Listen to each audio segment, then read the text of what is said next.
முதலீடு என்பது நிதி உலகில் மிகவும் முக்கியமான சொல். முதலீடு, இன்வெஸ்ட்மெண்ட் என்பது பணத்தை எங்காவது செலுத்தி எதிர்காலத்தில் அதிலிருந்து லாபம் பெறும் நோக்கம் கொண்ட செயல். பணத்தை வங்கியில் வைப்பது, நிலம் வாங்குவது, பங்குகளில் முதலீடு செய்வது, தங்கம் வாங்குவது போன்ற அனைத்தும் முதலீட்டின் வடிவங்களே. முதலீட்டின் அடிப்படை காரணங்கள்: பணத்தை வளர்ப்பது, வங்கி வட்டி, பங்குச் சந்தை லாபம் போன்றவையால் பணம் அதிகரிக்கும்.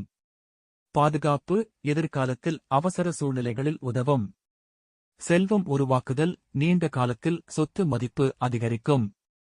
முதலீடு செய்வதற்கான வழிகள்: பங்குச் சந்தை, ஷேர் மார்க்கெட், அதிக லாபம் தரும் வாய்ப்பு, ஆனால் ஆபத்தும் உண்டு. மியூச்சுவல் ஃபண்டுகள், மியூச்சுவல் ஃபண்ட்ஸ், பல முதலீட்டாளர்களின் பணத்தை சேர்த்து பங்குகளில் முதலீடு செய்கின்றன. நிலம், ரியல் எஸ்டேட், நிலம் மற்றும் வீடு வாங்குவது நீண்டகால முதலீடாகும். தங்கம், கோல்ட், பாரம்பரிய முதலீடு, மதிப்பு நிலையானது. நிலையான வைப்புகள், ஃபிக்ஸ்ட் டெபாசிட்ஸ், பாதுகாப்பானது, ஆனால் வருமானம் குறைவு.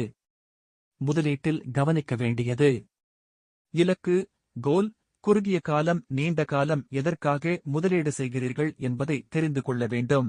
ஆபத்து சக்தி, ரிஸ்க் ஆப்படைட், எவ்வளவு ஆபத்தை ஏற்கத் தயாராக இருக்கிறீர்கள் என்பதை கருத்தில் கொள்ள வேண்டும்.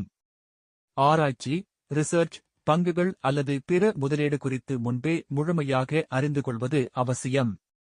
முடிவு: முதலீடு செய்வது வெறும் பணம் வைப்பது மட்டுமல்ல, அது எதிர்காலத்தை பாதுகாப்பது. சரியான இடத்தில் முதலீடு செய்தால் அது வாழ்க்கையை நிதி சுதந்திரத்திற்கு வழிநடத்தும்.